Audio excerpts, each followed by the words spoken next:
ਪਿਆ ਅੱਜ ਤਾਂ ਕੋਈ ਬੰਦਾ ਨਹੀਂ ਛੰਗਿਆ ਛੁੰਗਿਆ ਆਈ ਬੈਠੇ ਨੇ ਨਾ ਛਾਂਗਣਾ ਹਾਏ ਪੇਪਰ ਤਿਆਰ ਕੀਤਾ ਹੀ ਪੇਪਰ ਆ ਗਏ ਨੇ ਹਾਂ ਵੀ ਵੇਲੇ ਕਿਵੇਂ ਬੈਠੇ ਹੈ ਇਹ ਯਾਰ ਬ੍ਰੇਕ ਹੋਈ ਹੈ ਆਇਆ ਆਪਾਂ ਯਾਰ ਚਾਟਾ ਚਾਟਾ ਖੇਡ ਲਈਏ ਕਿਵੇਂ तुम दसना ਤੁਹਾਨੂੰ ਮੈਂ ਕਰਾਂਗਾ ਸਵਾਲ ਇੱਕ ਇੱਕ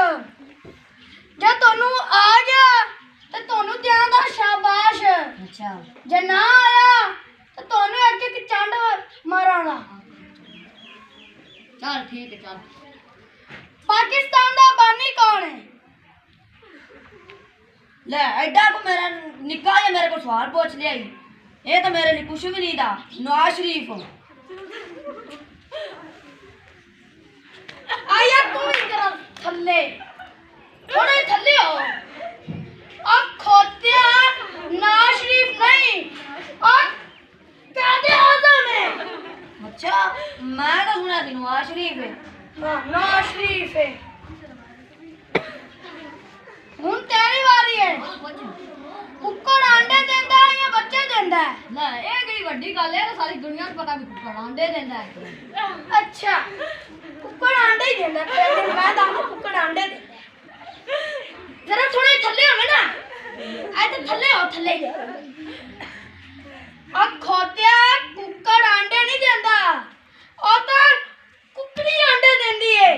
ਕੁੱਕੜ ਤੇ ਕੱਲਾ ਕੁਕੜੂ ਦਿੰਦਾ ਹੈ ਹੁਣ ਮੇਰੀ ਵਾਰੀ ਹੈ ਦੱਸ ਤੂੰ ਇਹ ਦੱਸ ਵੀ ਟਰੈਕਟਰ ਦੌੜਿਆ ਦੌੜਿਆ ਜਾਂਦਾ ਚੜ ਗਿਆ ਛੋੜੇ ਪੱਤਿਆਂ ਦੇ ਦਰਖਤ ਤੇ ਅੱਛਾ ਤੂੰ ਇਹ ਦੱਸ ਵੀ ਉਹ ਦਰਖਤ ਟਾਹਲੀ ਦਾ ਸੀ ਜਾਂ ਬੋੜ ਦਾ ਸੀ ਬੋੜ ਦਾ ਸੀ ਕਿਉਂ ਬਿਆਉਂਦੇ ਹੁੰਦੇ ਚੌੜੇ ਪੱਤਰ ਨੇ ਲਾਓ ਇਹਨੂੰ ਇੱਕ ਇੱਕ ਕਹੇ ਉਹ ਯਾਰ ਮੈਂ ਸਹੀ ਦੱਸਿਆ ਉਹਦੇ ਚੌੜੇ ਪੱਤਰ ਹੁੰਦੇ ਨੇ ਆਈ ਆਈ ਆਈ ਥੱਲੇ ਹੋ ਮੈਨੂੰ ਕਿਤਾ ਹੀ ਨਾ ਥੱਲੇ ਹੋ ਹੋਰ ਥੱਲੇ और किधर थल्ले हुआ आई ਹੁਣ ਮੇਰੀ ਵਾਰੀ ਹੈ मेरा बंदा तोड़ काट ना है आई ਟਰੈਕਟਰ ਤਾਂ ਕੜੀ ਚੜਿਆ ਨਹੀਂ ਦਰਖਤ ਤੇ यार मैं सोचा नहीं सी ਮੇਰੀ ਵਾਰੀ दस ਯਾਰ ਮੈਂ ਰਾਤ ਨੂੰ ਸੁੱਤਾ ਪਿਆ ਮੈਨੂੰ ਬੜੀ ਧੁੱਪ ਲੱਗੀ ਮੈਨੂੰ ਕੀ ਕਰਨਾ ਚਾਹੀਦਾ ਸੀ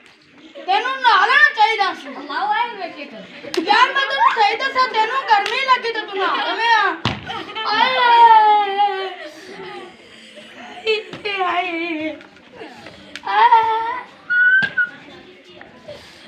ਹੁਣ ਮੇਰੀ ਵਾਰੀ ਸਾਰੀ ਵਾਰੀ ਦੇਖ ਜਾ यार मैं